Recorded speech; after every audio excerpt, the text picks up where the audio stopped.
Today we are talking about coil pots. Sometimes what people really think of when they think of a coil pot is this kind of like really strange, very textured and not at all waterproof vessel. But what we're going to be doing in class, you're going to have, you're shooting for a really smooth finish. And clay coiling can look almost like wheel throwing. So if you're feeling like maybe wheel throwing isn't going very well, clay coiling is actually a really fantastic way to create things, especially larger scale. When you're not great at the wheel, things like this become really hard to make. So coil building is a great alternative to wheel throwing, and you can get lots of really cool, very interesting forms on there. So this one is a luminary. One thing with clay coil building, you can get really cool forms, but you are going to want to leave the student left their bottom open. She had a bottom and then she kind of cut into it. So if you're creating any sort of luminary, you're going to want to make sure that you have a plan for how to get the candle in, because you obviously can't do that. So you want to make sure that you have a plan for how to get your candle into there. And you always have to start with a base. So even if it means even if you know you're going to cut it out, you still need that base. This is actually a mug. So this mug was made by a beginning potter student, and it looks really nice. It has some really great blending. It definitely looks wheel thrown, but it's not. It was made just by creating coils and blending them together really nicely, and she just did a fantastic job tapering the lip, adding this really awesome handle, and it is a really great cup, very comfortable to use and pretty light. So it's not super heavy, because even though your coils are larger, you're going to be blending them so much and doing so much work to the outside and smoothing, it's going to take away a good amount of that thickness to create a really good sturdy cup. So those are some things that you can make with clay coils. Remember that all clay shrinks. So as you're creating your clay coils, you're going to want to build it larger. Our clay shrinks by 8 to 10%. So you're going to want to make sure that you are building a little bit larger. All right, so the first step is going to be to wedge your clay. You need a good amount of clay to build with coils. I do have a tutorial for how to wedge, so if you're wondering how to do that, or this looks very foreign to you, look up my tutorial on how to wedge.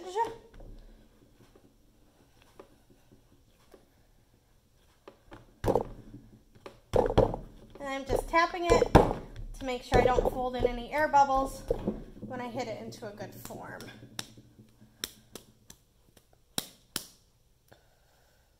Something stuck in my clay, so I'm going to take it out, throw it in the trash. Don't want anything stuck to my clay. I like to start with a ball. That's my favorite way to start with clay.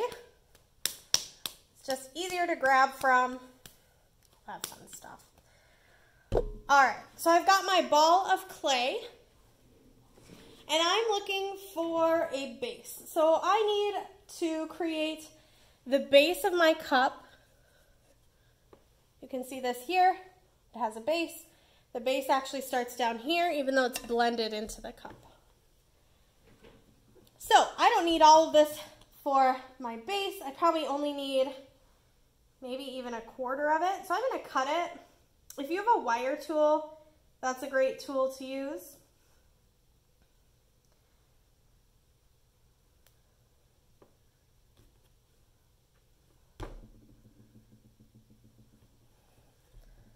There we go.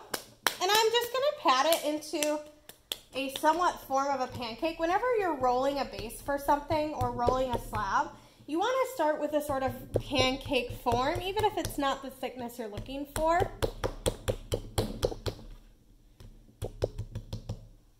There we go. Now at this point you can use the slab roller, or you can use a rolling pin, or you can use a dowel.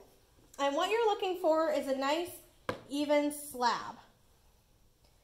In more depth, I have a video on how to roll out a clay slab. But one of the keys here is going to be switching directions when you're rolling by hand and making sure you're giving even pressure. And as you get toward the end, don't fold it and let it get onto the canvas.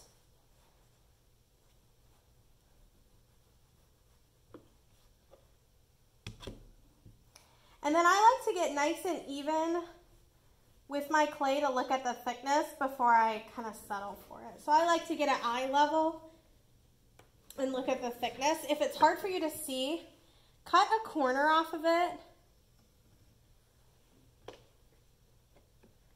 And that will show you pretty nicely how thick your clay is. So that's a pretty thick slab. I might do a tiny bit more rolling. You're shooting for a little bit, around a ½ an inch for the base of your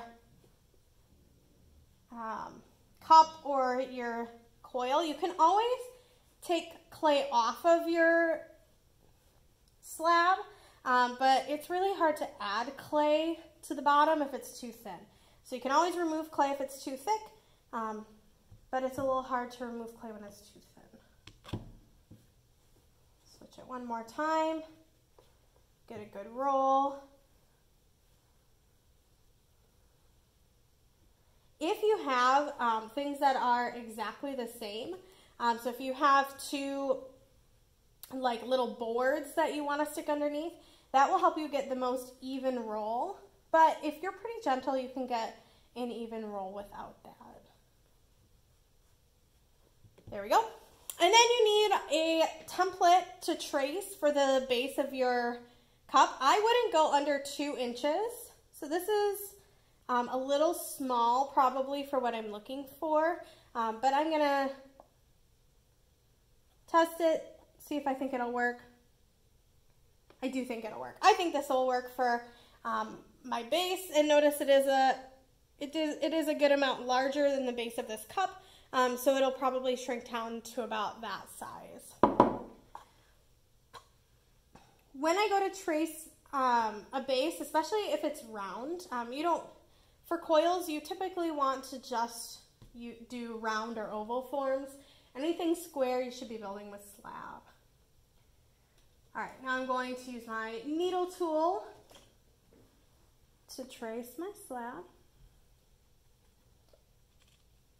I want to get something perfectly round. That's why I just use something I have around the house. Look for something that has a little bit larger than the base you're looking for, so that you can trace it out.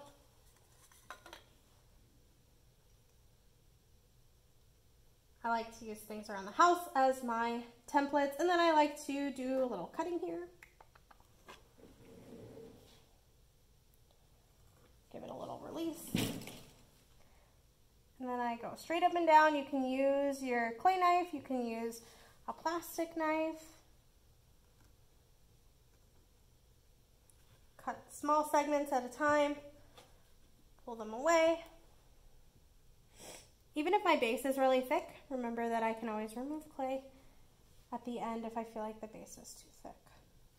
Can't really add much clay though. Pull them away. And now I've got a base. If you have your tray or a tray, I find it really helpful to put my base right in the middle of that tray and just give it a really little pat down there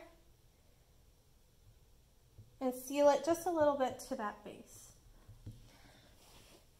Now you won't all have these stands, but for the ease of showing you what we're doing, I'm going to use a cake stand. If you have like any sort of Lazy Susan, those work really well for building coils. You just put your tray right on top, and then you have all of your stuff here. So that's getting your base set up.